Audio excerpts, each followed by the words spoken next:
Hello everyone, welcome to Chandan logics. నా పేరు జోష్న. ఈ సెషన్లో మనం డిసెంబర్ 6-7కి సంబంధించిన national, international, state related science and technology, defence, appointments, awards, sports, important dates, books and authors గురించి discuss చేద్దాము. ఈ సెషన్ స్టార్ట్ చేసే ముందు please like and share my video. So ఇది ప్రతి ఒక్కరికి యూజ్ అవుతుంది. అండ్ ప్లీజ్ నా వీడియోని మీరు స్టార్టింగ్ నుండి ఎండ్ వరకు చూడండి. సో మీరు ప్రతి ఒక్క పాయింట్ని కూడా మిస్ కాకుండా చూడొచ్చు. Let's begin the session. Coming to the first topic, international current affairs. Nepal and China sign BRI framework. ఏంటి Nepal and China sign BRI framework. Nepal PM ఎవరు? PM KP Sharma Oli. అతను రీసెంట్గా పిఎం అయిన తర్వాత, ప్రైమ్ మినిస్టర్ అయిన తర్వాత ఫస్ట్గా చైనాకి వెళ్ళాడు. అక్కడ ఎవరిని మీట్ అయ్యాడు అంటే చైనీస్ ప్రెసిడెంట్ ఎవరు? Xi Jinping. ఓకే, జీ జిన్పింగ్ని మీట్ అయ్యాడు. Nepal PM KP Sharma Oli Chinese president Xi జిన్పింగ్ని మీట్ అయ్యి అక్కడ వాళ్ళిద్దరూ బయోలెటరల్ టైస్ గురించి డిస్కస్ చేశారు. దానికి అనుగుణంగా వారు మొత్తం 9 అగ్రిమెంట్స్ మీద సైన్ చేసుకున్నారు. అందులో భాగంగా ఒకటి ఏంటిదంటే ఈ BRI ఫ్రేమ్వర్క్. ఏంటది? BRI framework. What is this BRI? Belt and road initiative. ఏంటి? Belt and road initiative. ఈ బెల్ట్ అండ్ రోడ్ ఇనిషియేటివ్ అనేది చైనీస్ గవర్నమెంట్కి సంబంధించిన ఇనిషియేటివ్. ఇది ఎప్పుడు ఎస్టాబ్లిష్ అయిందంటే 2013లో ఈ బెల్ట్ అండ్ రోడ్ ఇనిషియేటివ్ అనేది ఎస్టాబ్లిష్ అయింది. దీని యొక్క స్ట్రాటజీ ఏంటిదంటే గ్లోబ్ని ఎకనామికల్గా డెవలప్ చేయడం అనేది ఈ బెల్ట్ అండ్ రోడ్ ఇనిషియేటివ్ యొక్క స్ట్రాటజీ. ఓకే, ఇప్పుడు చైనా నేపాల్ని పోర్ట్స్, రైల్వేస్, ఇంకేంటి రోడ్స్, వీటన్నిటిని ఇంప్రూవ్ చేస్తాము, మేము వాటిని కనెక్టివిటీని ఇంప్రూవ్ చేస్తామని చైనా గవర్నమెంట్ నేపాల్ వాళ్ళకు మాట ఇచ్చింది. ఇంకేం చెప్పింది? మేము మీ కంట్రీని ఎకనామికల్గా డెవలప్ చేస్తాము, మీ ల్యాండ్ లాక్డ్ కంట్రీని ల్యాండ్ లింక్డ్ కంట్రీ లాగా ట్రాన్స్ఫార్మ్ చేస్తాము, దీనికి గాను మేము ఫినాన్షియల్గా సపోర్ట్ చేస్తామని కూడా ఇచ్చింది. ఇన్వెస్ట్మెంట్స్ చేస్తాము, ఫినాన్షియల్గా సపోర్ట్ చేస్తాము, టెక్నికల్గా అసిస్ట్ చేస్తామని చైనా గవర్నమెంట్ నేపాల్ గవర్నమెంట్కి ఆఫర్ చేసింది. వీటితో పాటు ఫ్యూచర్లో మేము ట్రాన్స్ హిమాలయన్ కనెక్టివిటీని కూడా ఇంప్రూవ్ చేస్తాము అని మాట ఇచ్చింది. Trans Himalayan connectivity. Next, India sends 2200 metric tons of rice to Myanmar as humanitarian act. PM Narendra Modi 2014లో ఒక యాక్ట్ని తీసుకొచ్చాడు. ఆ యాక్ట్ ఏంటిదంటే act east and neighbourhood first. అంటే ఏవైనా కంట్రీస్, మన ఇండియాకి నైబర్ ఉన్న కంట్రీస్ ఆపదలో ఉంటే మేము మీకు హెల్ప్ చేస్తాము అని ఈ యాక్ట్లో ఉంటుంది. ఈ యాక్ట్ ప్రకారంగా, హ్యూమానిటేరియన్ యాక్ట్ ప్రకారంగా ఇండియా వాళ్ళు మయన్మార్కి 2200 మెట్రిక్ టన్స్ ఆఫ్ రైస్ని 2200 మెట్రిక్ టన్స్ ఆఫ్ రైస్ని చెన్నై పోర్ట్ నుంచి పంపించారు. సాటర్డే రోజు చెన్నై పోర్ట్ నుంచి పంపించారు. ఇది ఎవరు అనౌన్స్ చేశారు అంటే ఎక్స్టర్నల్ అఫేర్స్ మినిస్టర్. ఎవరతను? జయశంకర్.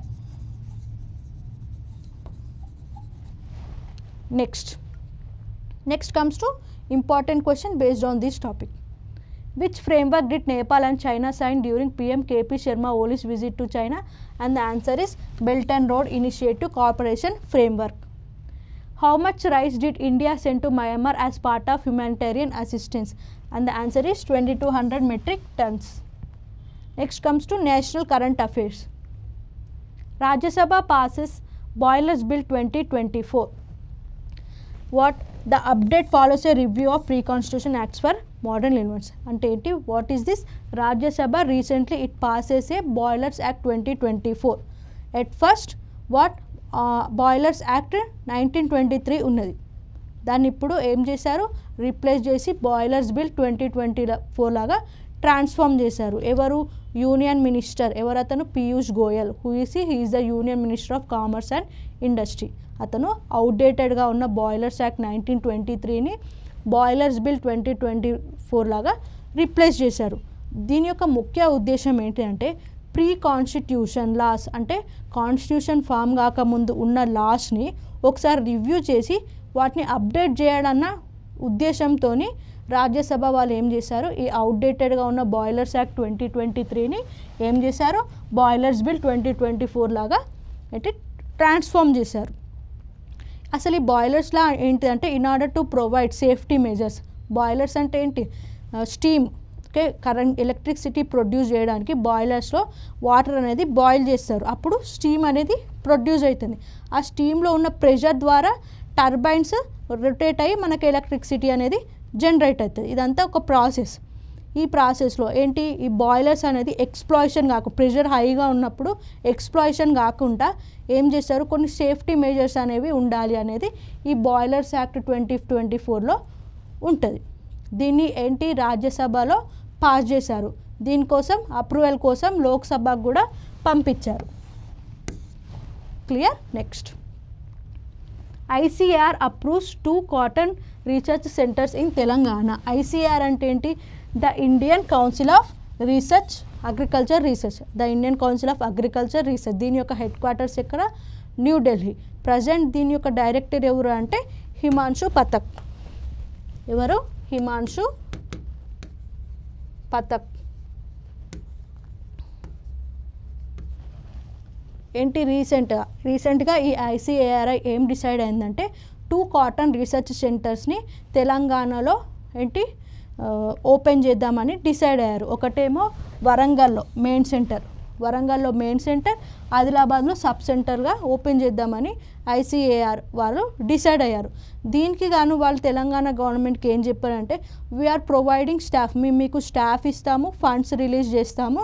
ఇంకేం చెప్పారు, నెక్స్ట్ ఫినాన్షియల్ ఇయర్లో ఇది స్టార్ట్ అవ్వబోతుందని అనౌన్స్ చేశారు. ఓకే, ఐసీఆర్ ఏమని అనౌన్స్ చేసింది, we're going to establish 2 cotton research centres in Telangana state. ఒకటేమో వరంగల్లో, ఇంకొకటి ఆదిలాబాద్లో. దీనికి గాను వాళ్ళు ఏం ప్రొవైడ్ చేస్తున్నారు, స్టాఫ్ని ప్రొవైడ్ చేస్తున్నారు, ఫండ్స్ని ప్రొవైడ్ చేస్తున్నారు. ఇంకేం చెప్తున్నారంటే ఇది నెక్స్ట్ ఫినాన్షియల్ ఇయర్ స్టార్టింగ్లో స్టార్ట్ అవుతుందని చెప్తున్నారు. Next comes to important question based on this topic. Which state has been approved to have 2 new cotton research centers by ICAR? And the answer is Telangana. Which act does the Boilers Bill 2024 aim to replace? And the answer is the Boilers Act 1923. Next comes to state current affairs. Assam bans public consumption of bean. Assam CM evaru, Assam CM evaru, Himanta Biswa Sharma. అతను ఏం announce చేశారంటే మన స్టేట్లో బీఫ్ని తినరాదు, మన స్టేట్లో ఉన్న public beef తినరాదు అని announce చేశారు. ఏ యాక్ట్ ప్రకారంగా చెప్పారు అంటే అతను అస్సాం క్యాటిల్ ప్రిజర్వేషన్ యాక్ట్. ఈ యాక్ట్ ప్రకారంగా అతను ఏం చెప్పారంటే మన స్టేట్లో ఉన్న పబ్లిక్ బీఫ్ని తినరాదు. ఏ యాక్ట్ ద్వారా ఇది చెప్పారు అంటే అస్సాం క్యాటిల్ ప్రిజర్వేషన్ యాక్ట్ ప్రకారం ఇది చెప్పారు. వాళ్ళ స్టేట్లో ఏమేమి రెస్ట్రిక్షన్స్ ఉన్నాయంటే ఇప్పటి వరకు స్లాటరింగ్ ఆఫ్ యానిమల్స్ అంటే ఏంటి, యానిమల్స్ని చంపి తినరాదు. ఇంకేంటి, పబ్లిక్ హిందూస్, సిఖ్స్, జైన్స్ ఉన్న ప్లేస్లో బీఫ్ని సేల్ చేయరాదు అని ఇప్పటి వరకు ఈ యాక్ట్లో ఉంది. కొత్తగా ఏం యాడ్ చేశారు అంటే బీఫ్ని తినడాన్ని బ్యాన్ చేశారు. ఏ గవర్నమెంట్, అస్సాం గవర్నమెంట్. ఎవరు, who announce this, CM of Assam ఎవరు, హిమంత బిశ్వ శర్మ. నెక్స్ట్, అస్సాం క్యాపిటల్ ఏంటి, Dispur. Next, Rajasthan CM Bhajan Lal Sharma introduces 9 new policies to attract investors.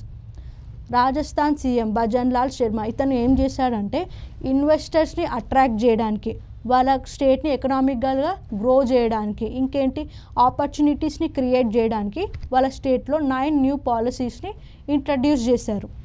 ఎందుకు, to boost the economic growth, to attract investors and to generate employment and make the Rajasthan as what, leading investment hub. రాజస్థాన్ని leading investment hub లాగా transform చేయడానికి ఈ Rajasthan CM ఎవరు, భజన్లాల్ శర్మ. ఇతను 9 new పాలసీస్ని తీసుకొచ్చారు. ఎందుకు, వాళ్ళ స్టేట్ని ఎకనామికల్గా డెవలప్ చేయడానికి, ఇంకేంటి ఆపర్చునిటీస్ని ప్రొవైడ్ చేయడానికి, ఇంకా ఇన్వెస్టర్స్ని అంటే ఎవరైతే పెట్టుబడి పెట్టడానికి, కంపెనీస్కి పెట్టుబడి పెట్టడానికి ఇన్వెస్టర్స్ని అట్రాక్ట్ చేయడానికి 9 న్యూ పాలసీస్ని ఇంట్రడ్యూస్ చేశారు. Next, Important questions based on this topic. The ban on public beef consumption in Assam is a part of which act? And the answer is Assam cattle preservation act. అస్సాంలో దేని మీద ban చేశారు? అస్సాంలో యానిమల్స్ని చంపి తినరాదు. ఇంకోటి ఏంటి, Hindus, Jains, six ఉన్న ప్లేస్లో బీఫ్ని సేల్ చేయరాదు. ఇప్పుడు నెక్స్ట్ ఏమొచ్చింది కొత్తగా, పబ్లిక్ బీఫ్ని తినరాదు అని అస్సాం స్టేట్ అనౌన్స్ చేసింది. Next, who unveiled the new 9 policies to boost economic growth in Rajasthan? And the answer is Bhajan Lal Sharma. Who is he? He is the CM of Rajasthan. Next comes to banking current affairs. RBI raises UPI limit valid to 5,000. UPI, అసలు ఈ UPI అంటే ఏంటి? Unified payment interface.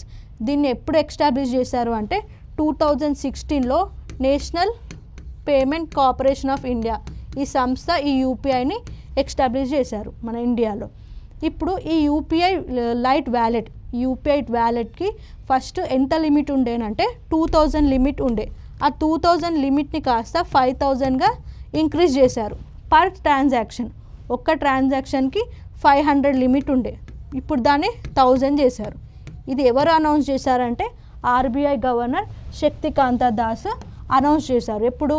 October 2024లో announce చేశారు. దీని యొక్క ముఖ్య ఉద్దేశం ఏమేంటి అంటే to boost UPI lite adoption and facilitate small value offline digital payments.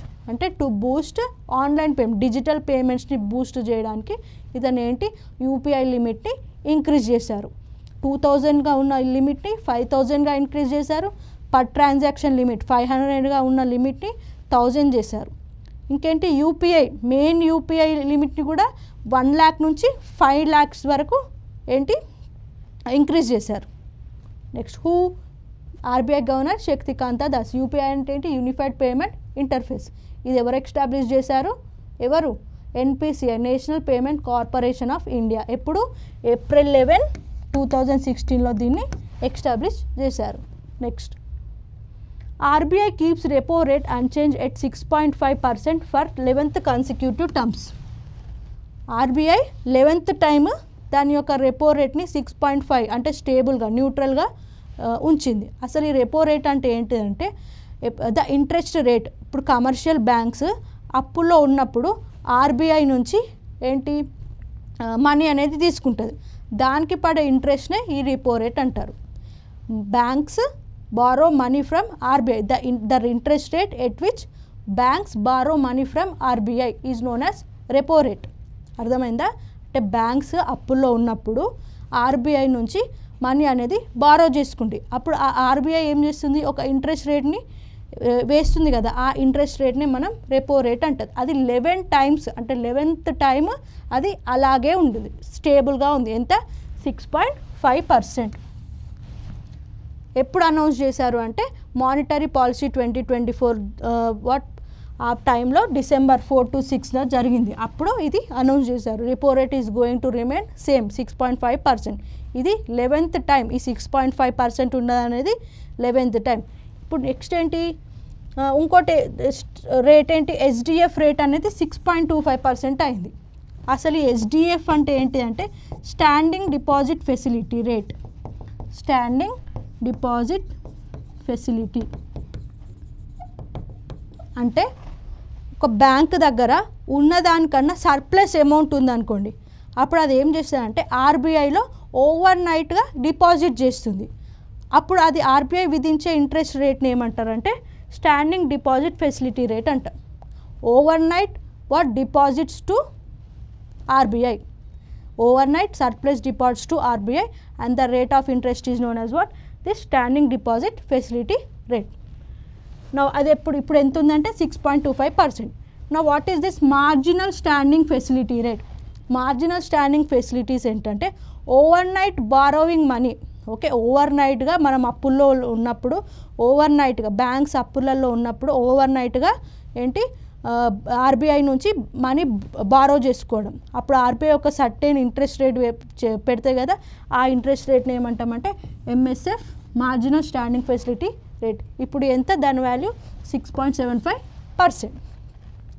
Repo rate ఎంత? Repo rate same 11 times same ఇది. Okay, next SDF standing deposit facility ఎంత 6.25%. నెక్స్ట్ MSF ఎంత 6.75%. What is this repo rate? The interest rate at which banks borrow money from RBI to overcome debts. Now what is this SDF standing deposit facility rate? ఇదేంటి overnight bank నుంచి ఏంటి banks over night deposits to RBI బ్యాంక్లో ఒకటే surplus అమౌంట్ని over నైట్గా deposit చేస్తే ఆ రేట్ని ఏమంటారంటే standing deposit facility rate అంటారు.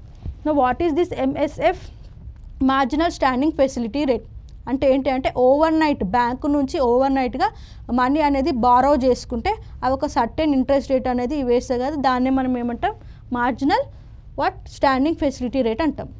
Next world bank sanctions 188 million loan to మహారాష్ట్రలో ఉన్న అండర్ డెవలప్డ్ డిస్ట్రిక్ట్స్ని డెవలప్ చేయాలన్న ఉద్దేశంతో వరల్డ్ బ్యాంక్ మహారాష్ట్ర గవర్నమెంట్కి 188 million లోన్ శాంక్షన్ చేసింది. ఎంత? 188.28 million లోన్ శాంక్షన్ చేసింది. ఎందుకు? To grow in underdeveloped districts. అండర్ డెవలప్డ్గా ఉన్న డిస్ట్రిక్ట్స్ మహారాష్ట్రలో ఉన్న అండర్ డెవలప్డ్ డిస్ట్రిక్ట్స్ని గ్రో చేయడానికి వరల్డ్ బ్యాంక్ మహారాష్ట్ర గవర్నమెంట్కి 188.28 million లోన్ అనేది శాంక్షన్ చేసింది. ఈ లోన్ ప్రకారం వాళ్ళు ఏం చేస్తారు, మహారాష్ట్ర గవర్నమెంట్ ఏం చేస్తారంటే డిస్ట్రిక్ట్ ప్లానింగ్ చేస్తారు, ఇంకోటి ఏంటి జాబ్ క్రియేషన్ అనేది చేస్తారు. ఇదేంటి ఈ లోన్ యొక్క మెచ్యూరిటీ టైం ఎంత అంటే 15 years of maturity time with 5 years grace period. Maharashtra గవర్నమెంట్కి వరల్డ్ బ్యాంక్ 188 million అనేవి లోన్ శాంక్షన్ చేశారు. ఈ లోన్ ద్వారా మహారాష్ట్ర గవర్నమెంట్ ఏం చేస్తారంటే జాబ్ క్రియేట్ చేస్తారు, డిస్ట్రిక్ట్ ప్లానింగ్ చేస్తారు, అండర్ డెవలప్గా ఉన్న డిస్ట్రిక్ట్ని డెవలప్ చేయడానికి ఇవన్నీ చేస్తారు. దీని యొక్క మెచ్యూరిటీ టైం, ఈ లోన్ యొక్క మెచ్యూరిటీ టైం ఎంత అంటే 15 years with 5 grace period. Next comes to important question based on this topic. Who announced the increase in UPI Lite limits in the October 2024 monetary policy? And the answer is Shaktikanta Das. Next, how many times has the RBI kept the repo rate unchanged at 6.5% since February 2023? And the answer is 11 times. Which institution is providing the loan to Maharashtra? A institution? World Bank. Enta 188 million loan, $188 million loan ఇస్తుంది. Next comes to appointments. Devendra Fadnavis to become Maharashtra CM again. ఏంటి రీసెంట్గా మహారాష్ట్రలో elections జరిగాయి. అప్పుడు CM ఎవరు అంటే Eknath Shinde CM ఉండే, కానీ ఇప్పుడు ఎవరు అయ్యారు? Devendra Fadnavis he became CM of Maharashtra. మరి ఏక్నాథ్ షిండేను అజిత్ పవార్ ఏమయ్యారు అంటే డిప్యూటీ సీఎం అయ్యారు. ఇతను ఎవరు? ఈ దేవేందర్ ఎవరు అంటే he is a BJP's legislative party leader. Who is he is a BJP's legislative party leader. Who is the new CM of Maharashtra? Devendra Fadnavis. And who are the deputy CMs of Maharashtra? Eknath Shinde and Ajit Pawar. This Devender Fadnavis belongs to which party? BJP's legislative party. Next comes to Rohit Sharma joins Ixigo as brand ambassador for Trains app. Ixigo ఇది ఒక train app, ఇది ట్రైన్స్కి సంబంధించిన app. దీని యొక్క ambassador ఇప్పుడు ఎవరు అయ్యారు అంటే Rohit Sharma. Who is he is a Indian cricket player. ఎందుకు యాప్ని డెవలప్ చేసిందంటే to enhance its position as a leading platform for train ట్రావెల్ని ఎన్హాన్స్ చేయడానికి, ఈజీగా చేయడానికి ఈ యాప్ అనేది ఎస్టాబ్లిష్ చేశారు. నా who is the CEO of the Ixigo trains and the CEO is Dinesh Kumar Kota. Gautam Hari Singhania appointed executive chairman of Raymond lifestyle. Raymond lifestyle అంటే ఏంటి? అదొక బ్రాండ్, క్లాతింగ్కి సంబంధించిన brand name. At first Raymond life style ఇంకా రైమండ్ లిమిటెడ్ ఇవి రెండు ఒకటే, కానీ సెప్టెంబర్లో ఈ రెండు డివైడ్ అయ్యాయి. ఇప్పుడు దీని యొక్క ముఖ్య ఎగ్జిక్యూటివ్ చైర్మన్ ఎవరు అంటే గౌతమ్ హరి సింఘానియా. ఎవరు గౌతమ్ హనీ సింఘానియా. ఇతనితో పాటు ఈ రైమండ్ లైఫ్ స్టైల్లో 8 మెంబర్స్ పొజిషన్స్ అనేవి చేంజ్ అయ్యాయి. ఇప్పుడు మేనేజర్ ఎవరు, మేనేజింగ్ డైరెక్టర్ ఎవరు అంటే సునీత్ కటారియా. సునీత్ కటారియా ఎవరు, he is the managing director of what, Raymond life style. What is Raymond, అసలు రైమండ్ అంటే ఏంటి, it is the brand name. Next, who will serve as the deputy chief ministers in Maharashtra, Eknath Shinde and Ajit Pawar. CM ఎవరు, Devendra Fadnavis. Next, who has been appointed as the brand ambassador for Exigo Strain Up, and the answer is Rohit Sharma. Next, who has been appointed as the executive chairman of Raymond Lifestyle, and the answer is Gautam Hari Singhania. Next comes to defense related current affairs. Adani Defense delivers second Drishti 10 drone to Indian Navy. Okay. Adani Defense and Aerospace ఇది ఒక company. ఇది ఏం చేసింది, Indian నేవీకి second drone 10 దృష్టి 10ని, అదొక డ్రోన్ని ఇచ్చింది. అది ఏం చేస్తుంది అంటే మొత్తం మానిటర్ చేస్తుంది, మొత్తం 36 అవర్స్ అది మానిటర్ చేస్తుంది. ఇంకేం చేస్తుంది, 36 అవర్స్ మానిటర్ చేస్తుంది, ఇంకా ప్యాట్రోలింగ్ చేస్తుంది. ఓకే, ఇది ఒక electronic intelligence. And what it is NATO certified, దీనికి నాటో కూడా సర్టిఫై చేసింది. Next, which organisation received the second Drishti 10 starliner drone, and the answer is Indian Navy. Okay, which organisation, Adani defence and aerospace, వీళ్ళు ఏంటి Indian నేవీకి ఒక దృష్టి 10 second Drishti 10 అనే what CC కెమెరాని ఇచ్చారు, డ్రోన్ని ఇచ్చారు. ఇది ఏం చేస్తుంది అంటే మొత్తం మానిటర్ చేస్తుంది 36 అవర్స్, దీని ఎండ్యూరెన్స్ టైమ్ 36 అవర్స్ ఇది మానిటర్ చేస్తుంది, పెట్రోలింగ్ చేస్తుంది. ఇది ఒక ఎలక్ట్రికల్ ఇంటెలిజెన్స్, దీనికి నాటో కూడా సర్టిఫై అనేది చేశారు. Next comes to science and technology. ISRO to launch Proba 3 mission satellites. ISRO Indian space what research organisation, Indian space research organisation ఇది ఏం చేసింది, ప్రోబా 3 మిషన్ అనే శాటిలైట్ని వాట్ ఎస్టాబ్లిష్ చేసింది. What is the main aim of this Proba 3, ఇది ఏం చేస్తుంది అంటే సన్ కరోనాని స్టడీ చేస్తుంది. అసలు సన్ కరోనా అంటే ఏంటిదంటే సన్ యొక్క అవుటర్ అట్మాస్ఫియర్, సన్ యొక్క అవుటర్ అట్మాస్ఫియర్ని స్టడీ చేయడానికి ఇస్రో వాళ్ళు ప్రోబా 3 మెషిన్ని వాట్ లాంచ్ చేశారు. ఇది మొత్తం ఎన్ని అవర్స్ లాంచ్ అయిందంటే 8.5 అవర్స్. దీని లాంచ్ టైం ఎంత అంటే 8.5 అవర్స్ లాంచ్ అయింది. ఎప్పుడు డిసెంబర్ 5 రోజు. డిసెంబర్ 5 రోజు 8.5 అవర్స్ టైం తీసుకొని ప్రోబా 3 శాటిలైట్ అనేది ఇస్రో వారు లాంచ్ చేశారు. ఎందుకు, to study the what sun's corona, sun యొక్క అవుటర్ అట్మాస్ఫియర్ని స్టడీ చేయడానికి వాళ్ళు ఈ ప్రోబా 3 శాటిలైట్ని లాంచ్ చేశారు. ఈ శాటిలైట్లో 2 ఉంటాయి, ఏంటి, ఒకటి కొరోనోగ్రఫీ, ఇంకోటి ఏంటి అంటే ఆకులెటర్. ఇవి 2 ఏం చేస్తాయంటే సన్ యొక్క బ్రైట్నెస్ని బ్లాక్ చేస్తాయి. సన్లో నుంచి వచ్చిన ఏంటి వెలుతురుని ఇవి 2 బ్లాక్ చేస్తాయి. అలా బ్లాక్ చేయడం వల్ల మనం సన్ యొక్క అవుటర్ అట్మాస్ఫియర్ని స్టడీ చేయడం ఈజీ అవుతుంది. Next, what is the main objective of the Proba 3 mission, to study the sun's corona, అంటే to study the sun's outer atmosphere. Next comes to famous books and authors. Amitava Kumar's my beloved life explores father daughter journey amidst India's historic transformation. Amitava Kumar ఇతను ఒక author. ఇతను ఏం book రాశాడంటే my beloved life. ఇందులో ఒక తండ్రి కూతురు గురించి, అతను వాళ్ళ కష్టాల నుంచి ఎలా ఎదిగారు దీని గురించి అతను ఎక్స్ప్లెయిన్ చేశారు. ఆ తండ్రి పేరు ఏంటిదంటే జాదు. ఓకే, ఆ కూతురు పేరు ఏంటిదంటే జుగ్ను. ఈ జాదు ఏమయ్యాడంటే అతను బీహార్లో ఒక నిరుపేద కుటుంబంలో బీహార్లో జన్మించాడు. అక్కడి నుంచి అతను ఏమయ్యాడు అంటే హిస్టరీ ప్రొఫెసర్ అయ్యాడు. ఆ తర్వాత స్కాలర్ అయ్యాడు. అంటే అతను ఏంటి స్టార్టింగ్ నుంచి ఎండింగ్ వరకు తన ప్రొఫెషన్ అనేది ఎలా చేంజ్ అయింది. అతని కూతురు నెక్స్ట్ దేని గురించి ఎక్స్ప్లెయిన్ చేస్తారంటే అతని కూతురు ఏమైంది, జర్నలిస్ట్, ఢిల్లీ జర్నలిస్ట్ నుంచి యుఎస్ CNN రిపోర్టర్ అయింది. వీళ్ళిద్దరిని బేస్ చేసుకొని ఇతను స్టోరీ అనేది ఫ్రేమ్ చేశారు.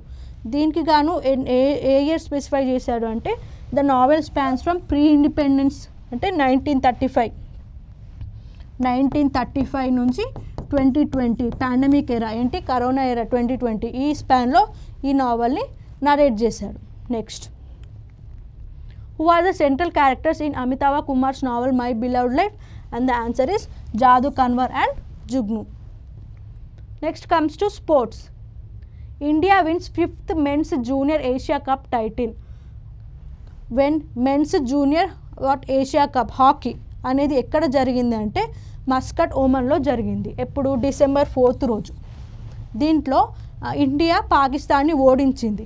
ఏంటి? 5-3. ఇలా 5-3 ఇండియా డిఫీటెడ్ పాకిస్తాన్ ఇన్ ఫైనల్లో. ఓకే, ఇదేంటి? దీంతో ఇండియాకి ఇది ఒక 5th టైటిల్. ఏంటి? ఇండియాకి men's junior Asia cup title అనేది ఈ ఇయర్తో 5th టైటిల్. ఫస్ట్ ఎప్పుడు వచ్చినాయి అంటే 2008, 2004, 2015, 2022 అండ్ 2004. దీనికి ఎవరు లీడ్ చేశారంటే Araijeet Singh Hundal's. He belongs to India. Next, which team did India defeat in the final of the men's junior Asia cup 2024? And the answer is Pakistan. India ఎవరిని defeat చేసింది? Pakistan. Next comes to agreements. Google to setup safety engineering centres in Hyderabad. గూగుల్కి ఇప్పటి వరకు 4 safety engineering centres ఉన్నాయి. ఎక్కడ అంటే Dublin, Munich, Malaga and Tokyo. ఈ 4 కంట్రీస్లో ఏంటి గూగుల్కి ఏమున్నాయి? సేఫ్టీ ఇంజనీరింగ్ సెంటర్స్ ఉన్నాయి.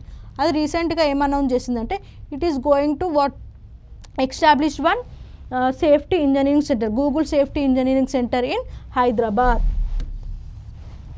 ఓకే, దీంతో ఏమవుతుంది? ఇప్పుడు గూగుల్ సేఫ్టీ ఇంజనీరింగ్ సెంటర్స్ ఎన్ని అవుతాయి? దీంతో 5 అవుతాయి. ఇది ఎక్కడ ఎస్టాబ్లిష్ చేస్తున్నారు? హైదరాబాద్. దీనికి గాను ఎవరు అగ్రిమెంట్ మీద సైన్ చేశారు అంటే Telangana CM Revanth Reddy and IT minister Sridhar Babu. ఈ సెంటర్లో ఏమేమి ఉంటాయంటే they focus on AI driven security solutions మీద, ఇంకా safety products of India. Next, at which event was the announcement of Google safety engineering centre in Hyderabad made? And the answer is Google for India 2024 conclave. Next comes to important dates. 6th December doctor BR Ambedkar death anniversary. Doctor BR death anniversary ఏమంటారు అంటే మహాపరినిర్వాణ్ దివస్. అసలు బిఆర్ అంబేద్కర్ దేనికి important? He is the father of constitution. Who is he? Is the father of Indian constitution. And అతను కాన్స్టిట్యూషన్ని drafting చేయడంలో important role పోషించారు. దీనికి గాను ఏంటి ప్రతి ఇయర్ December 6th అతను చనిపోయిన రోజుని మనం ఏం డేగా సెలబ్రేట్ చేసుకుంటాము? Mahaparinirvan Diwas. Next, armed forces flag day 7th December. 7th డిసెంబర్ని ప్రతి ఇయర్ మనం ఏం డేగా సెలబ్రేట్ చేసుకుంటామంటే ఆర్మ్డ్ ఫోర్స్ ఫ్లాగ్ డేలా సెలబ్రేట్ చేసుకుంటాం. ఎందుకంటే టు హానర్, ఓకే, ఏంటి మిలిటరీ కోసం చనిపోయిన వ్యక్తులకి ట్రిబ్యూట్ కోసం, ఇంకా మిలిటరీలో పనిచేస్తున్న వాళ్ళకి ఫండ్స్, ఫ్లాగ్ డిస్ట్రిబ్యూషన్ ఇవన్నీ చేయడానికి ఉద్దేశించి ఈ ఏంటి ఆర్మ్డ్ ఫోర్సెస్ ఫ్లాగ్ డేని ప్రతి ఇయర్ December 7th సెలబ్రేట్ చేసుకుంటారు. Important question based on this topic. Who first decided to observe armed forces flag day? And the answer is defence minister of India in 1949. ఇది ఎవరు announce చేశారంటే 1949 Baldev Singh. 1949లో defence minister ఎవరు? బల్దేవ్ సింగ్. ఇతను announce చేశారు. ఎప్పుడు? December 6th. December 7th మనం armed forces flag డేలా జరుపుకోవాలని 1949లో అప్పుడున్న డిఫెన్స్ మినిస్టర్ ఎవరంటే బల్దేవ్ సింగ్. అతను అనౌన్స్ చేశారు. In order to pay tribute to the people who died in their services. మిలిటరీలో పనిచేసే వ్యక్తులు ఎవరైతే చనిపోయారో వాళ్ళకి ట్రిబ్యూట్ చేయడానికి, ఇంకా మిలిటరీలో ఉన్న పర్సన్స్కి సపోర్ట్ చేయడానికి ఈ డేని మనం ఆర్మ్డ్ ఫోర్సెస్ ఫ్లాగ్ డేగా సెలబ్రేట్ చేసుకుంటాం. ఇది ఎవరు అనౌన్స్ చేశారు? 1949 డిఫెన్స్ మినిస్టర్. 1949లో ఉన్న defence minister Baldev Singh announce చేశారు. Next, what is observed on December 6th in honour of BR Ambedkar? And the answer is Mahaparinirvana Diwas. Who is he? He is the father of constitution and he played a vital role in drafting the constitution. Next, that's all for today. ఈరోజు మనం national international science related awards, important dates, books and authors, state related current affairs ఇలా ప్రతి ఒక్కటి cover చేశాను. మీకు ఇంకా updates కావాలంటే నా క్లాసెస్ని చూస్తూ ఉండండి. That's all for today. Thank you.